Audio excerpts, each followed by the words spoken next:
வாழ்க வையகம், வாழ்க வையகம், வாழ்க வளமுடன். குரு வாழ்க, குருவே துணை. மார்ச் 4. இன்றைய சிந்தனை மனதின் 10 படிகள். உடலை இயக்குவது உயிரின் வேலை.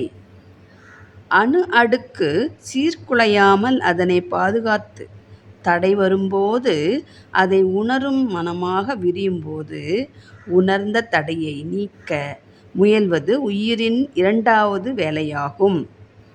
தடையால் உணர்ச்சி ஏற்படவே அதனை போக்க பொருள் அல்லது சூழ்நிலை அல்லது நட்பு வேண்டும். அப்போது தேவை உருவாகிறது. உணர்ச்சியாக மாறி நிற்பதும் தேவையாக எழுந்து நிற்பதும் உயிர்தான்.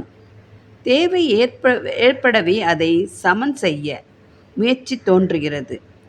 முயற்சியின் காரணமாக செயல் மலர்கிறது. செயலானது இயற்கை ஒழுங்கமைப்பின்படி விளைவை தருகிறது. விளைவை உயிரானது அனுபோகம் ஆக பெறுகிறது. அனுபோகத்திலிருந்து இன்ன செயல் செய்தால் இன்ன விளைவு வரும், இதனால் இன்ன இன்ப துன்பத்தை பெறலாம் என்ற அனுபவத்தை உயிர் பெறுகிறது. உயிர் மேற்கொள்ளும் ஆராய்ச்சி அதன் பின் இன்னவிதமான சூழ்நிலையில் இன்னவிதமான உணர்ச்சி தோன்றியதனால் இன்னவிதமான செயல் வேண்டும் என்று ஒரு தெளிவினை பெறுகிறது. இறுதியாக எல்லாவற்றையும் தொகுத்து ஒரு முடிவினையும் உயிர் எடுத்து வைத்துக் கொள்கிறது.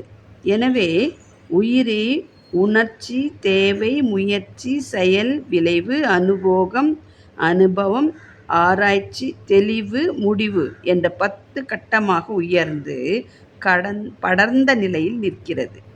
எனவே உயிரினது படர்க்கை நிலை ஆற்றல்தான் மனம். ஆங்கிலத்தில் psychic extension of the life energy is mind எனலாம். உடல் வரைவில் இன்ப துன்ப அனுபோகங்களில் குறுகி நில்லாமல் ஆன்மா பற்றியும் இறைவனை பற்றியும் ஆராய உயரும் நிலையில் இந்த மனதையே அறிவு என்கிறோம். அருட்தந்தை வாழ்க வளமுடன்.